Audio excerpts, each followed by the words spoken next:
Hello everyone.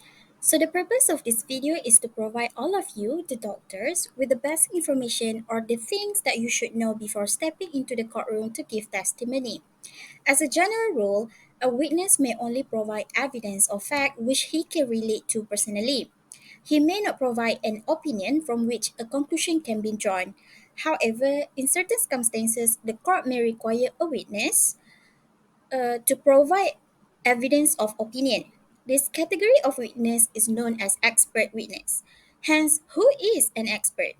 An expert is a person who are deemed to have the relevant skill and knowledge in a particular field to inform the court of facts relevant for the court to make a determination on issues at hand. The expertise is normally acquired by a qualification, training, practice, extensive studies, or by observation of a particular subject matter for a substantial period of time. So, this means that as a doctor, your testimony in court will be classified as the expert opinion in the medical field. Under the law, expert opinion is governed under Section 45 and Section 46, which is read together with Section 51 of the Evidence Act 1950.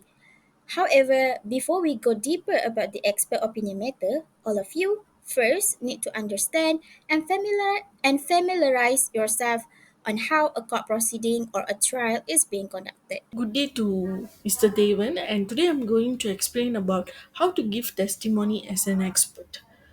So, first of all, we have to look at the qualification of an expert. When an expert is giving opinion to the court, the expert must consider that the court does not have any skills and knowledge in the medical field.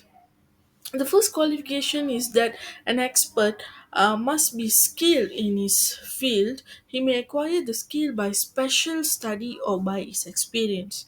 For instance, when we look at the decided case of Junaidi versus PP, it was held that the test to be applied under section 45 is whether the nature of the evidence required special skill and the witness had acquired the necessary skill so that he had adequate knowledge to express an opinion on the matter under inquiry. So, in other words, it means that when an expert is going to give an opinion, the court will must consider that that person have adequate knowledge and he is a competent person, whether he is a competent person to provide the uh, opinion regarding the special thing which the court needed the assistance from the expert. Okay, after that, when the expert is giving opinion as an expert, it is important for them to tell to the court that how long the skill acquired by the expert. The expert also required to tell from where they have graduated, how long they have been in the field they are working, and whether they have previously attended any workshops or any training regarding their practicing field. So all of these must have to introduce by the expert to the court. And following that, if the expert had previously have testified in any other court and the opinion of the expert has been accepted by the court, it will be an added value for the expert uh, to believe their opinion. Okay, following that, the second qualification is that the expert must give reason for his opinion. This is required under section 51 of the Evidence Act. And apart from that, the uh, expert opinion can be supported by external evidence as well. As in the case of R versus Abundant, it was established that when an expert relies on the work of others from their to form their opinion, they should mention and also acknowledge that material in their evidence. The expert is allowed to use the research of others to help them to reach their own conclusion. This allows the court to assess the strength and also the validity of the experts. conclusion by examining the materials they have relied upon. So essentially, this requirement to reference external resources ensures the credibility and also the reliability of the expert's opinion can be properly examined. After that, the expert opinion may be also based on reading of others' witness. It is common for experts from one side to be present in court during the testimony of the opposing side. So this will allows the expert to provide advice to their side's lawyer during cross examination and to later comment on the opposing expert testimony when they themselves testify. Based on the previous explanation by Saranyaa and in reference with the case of Wong Chok, Sao, and PP, it can be summarized that there are four main steps that an expert should do in giving testimony to the court. The first one is the expert must establish his expertise by stating his qualification as an expert. The second one is whether he has given evidence in other cases and whether his evidence was accepted by the court. This is, however, not the primary consideration for an otherwise qualified person. If he has given before and has been accepted, the court may take judicial notice. The third one is the expert must give reasons for his opinion, and the last one is not necessary for the expert to produce data and materials upon which his opinion is based. So next we'll be moving on to the duty of expert witness. A mere opinion unaccompanied by reasons or rationale for the opinion is not admissible. Similarly, an explanation of any technical term used in the opinion is important. The court must be given the benefit to understand why and how the opinions were made so as to enable it to make an informed decision. The requirement to provide grounds of their opinion is stipulated in Section 51 of Evidence Act 1950. Besides that, in accordance with Order 40A, Rule 2, ROC, Rules of Court 2012, it is stated that it is the duty of an expert to assist the court on the matters within his expertise, and this duty overrides any obligation to um, this duty overrides any obligation to the person from whom he has received instructions or by whom he is paid. Okay, so today I'm going to talk about possible questions that can be asked to a medical expert in medical negligence cases.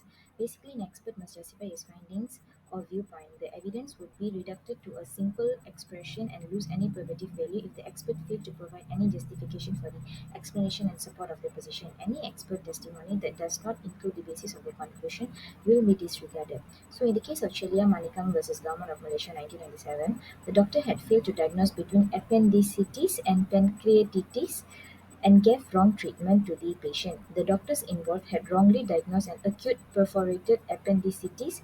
The treatment for pancreatitis and appendicitis are different. Namely, in the case of acute appendicitis, the treatment is surgical intervention, whereas for acute pancreatitis, it's conservative treatment. So, what are the relevant questions that can be asked to a medical expert in a medical negligence? So, for an example, as for this case of Chelia Manikam, we can ask like, have you worked specifically with pancreatitis surgery, or do you specialize in the area of performing pancreatitis surgery, and what is your specialty? How many cases have you handled or attended that involved in pancreatitis surgery, or is this the recommended procedure for performing pancreatitis surgery? Okay, so now I'll be talking about possible questions that can be asked to a medical expert in medical cases under criminal. So, in the case of public prosecutor versus Dulamin bin Sulaiman and another, 2009, 9 MLJ 249, a fight broke out between the accused and the deceased. The first accused smacked the deceased's head with a flower pot, while the second accused struck him with a plastic chair. The postmortem report by Dr. Virendra, the pathologist, stated that the cause of the death were the head injuries sustained by the deceased. The report sets out the finding of the doctor on an internal examination of the disease, whereby he noted that the skull of the deceased was fractured. There were subchoroid hemorrhages over the surface of the right parietal lobe, and so on. So, as for this case, the possible question that can be asked to the medical expert is that how far would the disease have to fall to suffer subchronoid hemorrhages? Or what is the difference between unilateral and bilateral hemorrhages? And what type of testing is useful to show subchronoid hemorrhage? So, these are the possible questions that can be asked to a medical doctor. So, that is all from me. Thank you. My name is Nurradini Raza with a metric of 244,216. So for info on trial proceeding, basically there are three procedures that each and every witness have to go through. So the first one is direct examination procedure, whereby it's a procedure that a lawyer will ask or question their own witness to reveal the fact of the case and what details that the witness may bring to the case in supporting the charge. So what to expect as an expert witness during this procedure? You will be asked to stand in trial and have to swear in witness, and then you'll be asked to introduce yourself, which include your name, your background, your qualification, as well as your experience. And then you'll be asked how you are connected to the case. So for example, as a doctor, you may be the one treating the accused, for example. And then you'll be asked if you have any sort of conclusion or opinions that you have reviewed based on the fact of the case and the evidence. And of course, with those come in hand, you have to provide justification as well. And the format will be in an open-ended question, so you have to state your opinion conclusion in much more depth, and you have to end it in something that you wanted to highlight for your testimony.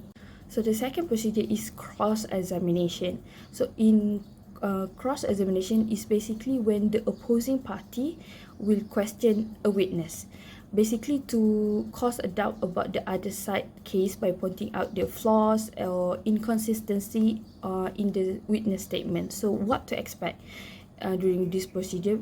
Basically, you have to expect a lot of close question directly to be answered by yes or no, and you have to pay attention to the question asked, specifically if it's related to the testimony that you have given previously in direct examination.